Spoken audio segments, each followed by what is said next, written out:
estamos aquí a Prohibido Callarse. Le decía que tengo conmigo a un gran amigo, pero además creo yo, y he conocido a muchos buenos, uno de los mejores analistas que tiene la situación cubana.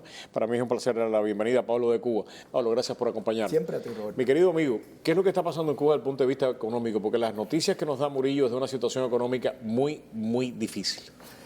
Pienso que para enfocar lo que Murillo ha tratado, y valga la redundancia, de enfocarle a la población, es que sencillamente viene una nueva crisis.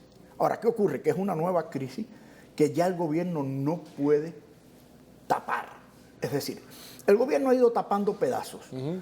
Suelto y que hagan peluquerías y zapaterías, suelto y que digo que ya el Estado no puede ser el padre de todo lo bueno, y suelto y digo que ahora pueden viajar un poquito, y ahora no.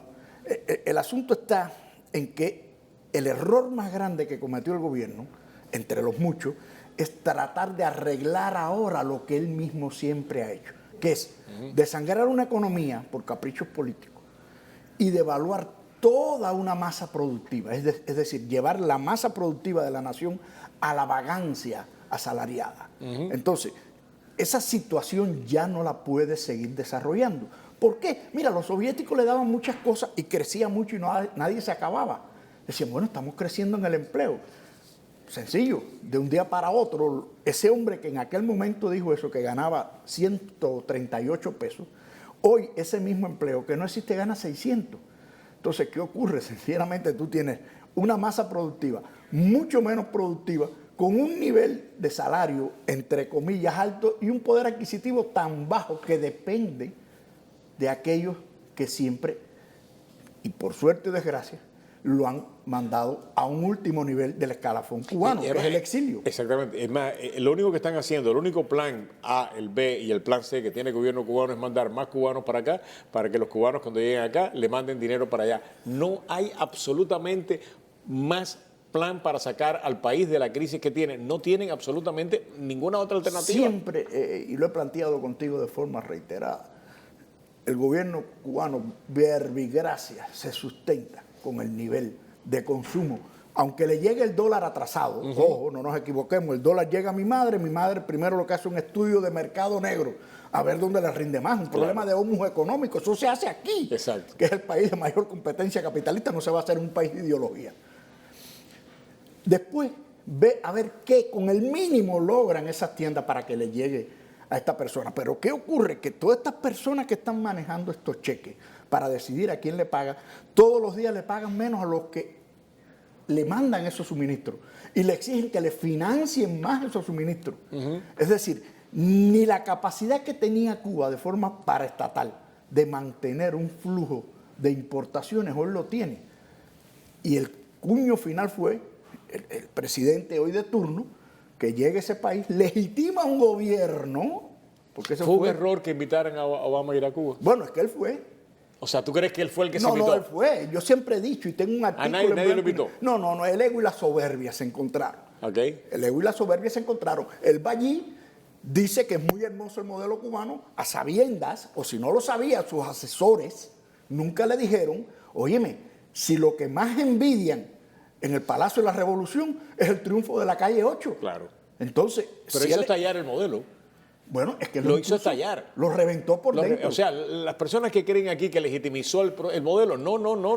Lo estalló. Lo reventó. Lo que pasa es que la solución no llegó. Exacto. Ahí es donde está el problema. Raúl podía, vamos a decir, arriesgar un pedazo de poder. Porque creía que atrás de Obama llegaba la caballería con el dinero. Llegó Obama. Maletas. Exactamente. Y no hay maletas. No va a haber maletas. Pueden ir 17 grupos de influencia. No va a haber maletas. Se equivocaron de una manera espectacular.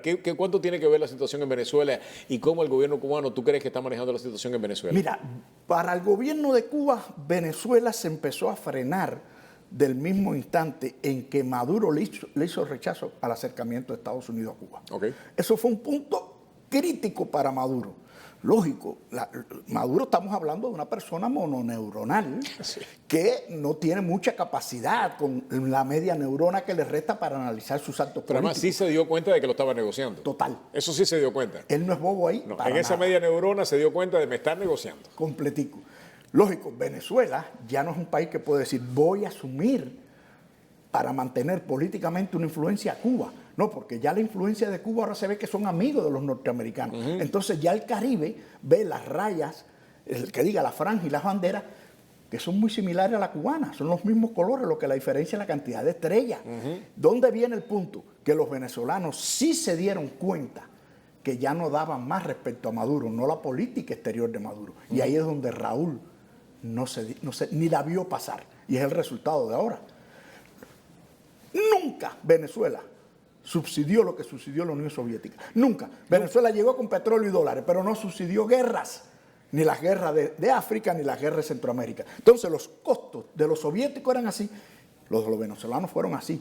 Lo que ocurre es que el nivel de ineptitud, de ineptocracia del sistema cubano es tan grande que tampoco lo pudieron aprovechar. Porque yo creo que la historia que no se ha contado es la cantidad de dinero que funcionarios del gobierno cubano se han robado de la ayuda que estaba supuesta a llegar de Venezuela a Cuba. No solamente Con venezolanos. O sea, en estos momentos hay una los niveles de corrupción son enormes. Son enormes. O sea, ese dinero que se ha perdido en Venezuela se ha perdido en Venezuela con la complicidad de venezolanos y funcionarios cubanos. Porque los que tenían el know-how, los que tenían el conocimiento, eran los funcionarios cubanos que venían haciendo esto de la década de los 80. Absolutamente.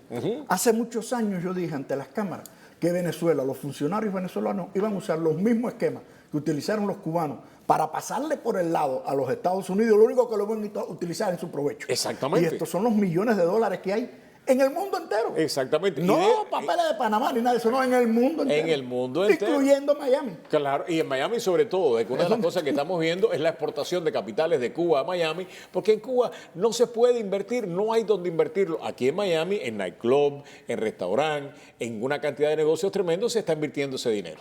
Mira, hay un sector que a veces yo me quedo viéndolo y digo, esto va por un camino peligroso.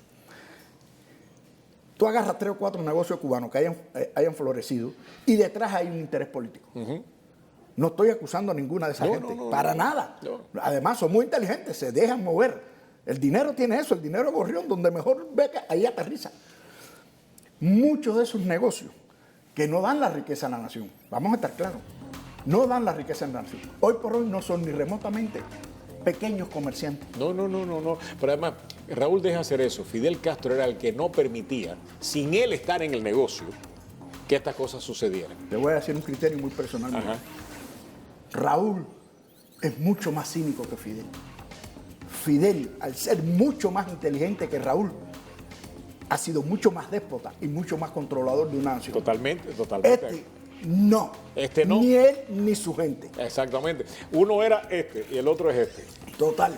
Gracias, mi querido. Gracias, mi querido. Un verdadero placer y un honor. Voy a regresar con un rendido homenaje a un cubano que se fue, que creó una canción que se ha convertido en el himno de los presos políticos. Vamos con ese tema cuando regresemos.